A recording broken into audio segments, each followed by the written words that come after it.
AI की कहानी गलगोटिया की नादानी मेरी ज़बानी. I am a small creator and I barely have 20 subscribers.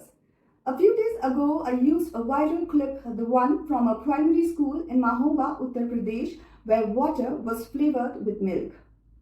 This video was already all over the internet and was being used by many people.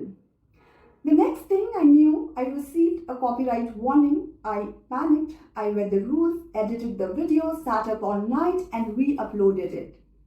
Whatever little views and likes I had were gone, and honestly, for a very small creator, that can be deeply discouraging. And this personal experience brings us to today's story and to a much larger question.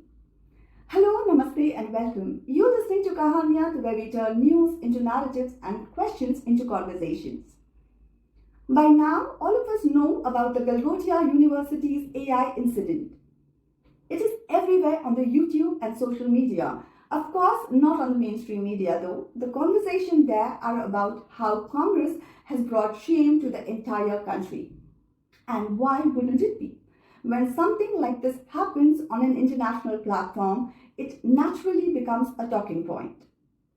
But the real issue is not just what happened at that AI summit. The real question is, why did this happen at all? If that innovation was not theirs to begin with, why did the university feel the need to stage a PR stunt? Of course, they floated an apology after the entire incident blew out of proportion. But they never really accepted the dirty lies they peddled unabashedly. Did they really believe that in the age of internet and data, this would not be caught? Just to set the record straight, the internet does not function in just one country. It functions everywhere. So where does this confidence come from? For this, it is important to understand the politics and economics of universities rather than looking for a scapegoat. All universities, public and private, need accreditation.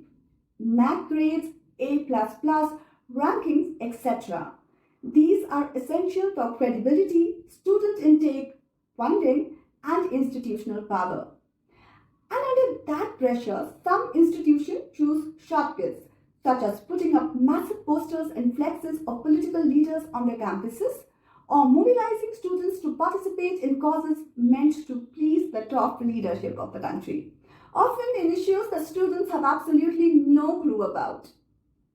We have seen situations where students from private universities are mobilized to protest loudly about issues they themselves may not fully be aware of, while students from world-renowned public universities asking for peaceful dialogues are manhandled, beaten, and are given state-endorsed names such as the Tukre Tukre gang members, urban Naxals, etc.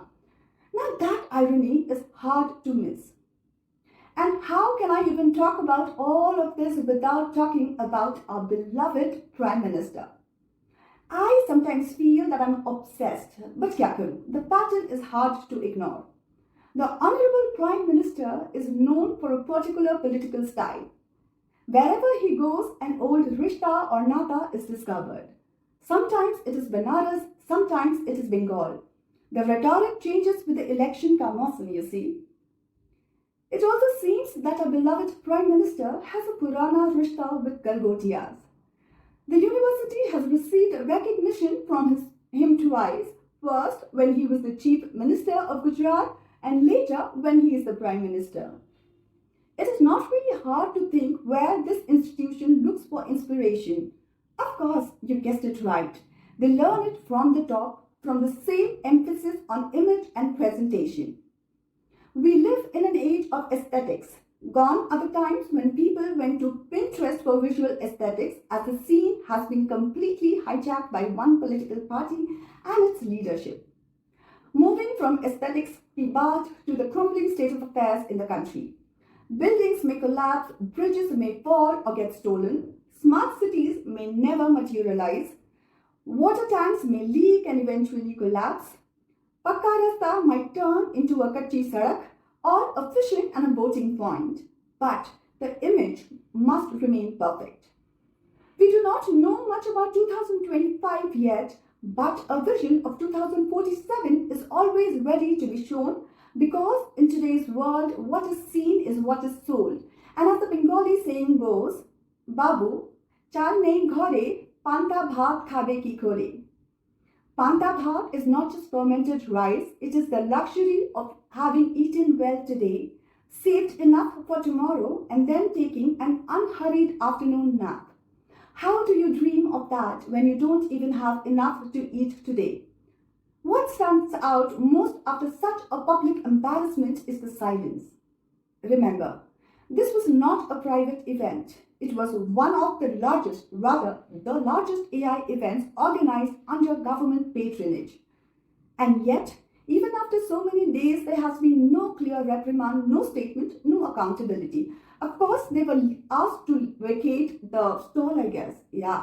Well, I cannot stop wondering what the repercussions would have been if it was some opposition party instead of Modiji's Dulara Galgotia. This contrast is impossible to ignore. People like me panic over a single copyright warning. We follow the rules and absorb the loss, while large institutions make serious mistakes and move on confidently. Perhaps the difference is not courage. Perhaps it is immunity. Rules are written for everyone, but why does the weight fall so unevenly? आलम ये है कि अमृतकाल के इस दौर में किताबों में पढ़ी हुई बातें बेईमानी और खोखली लगती हैं। क्या ही फायदा ऐसी पढ़ाई का?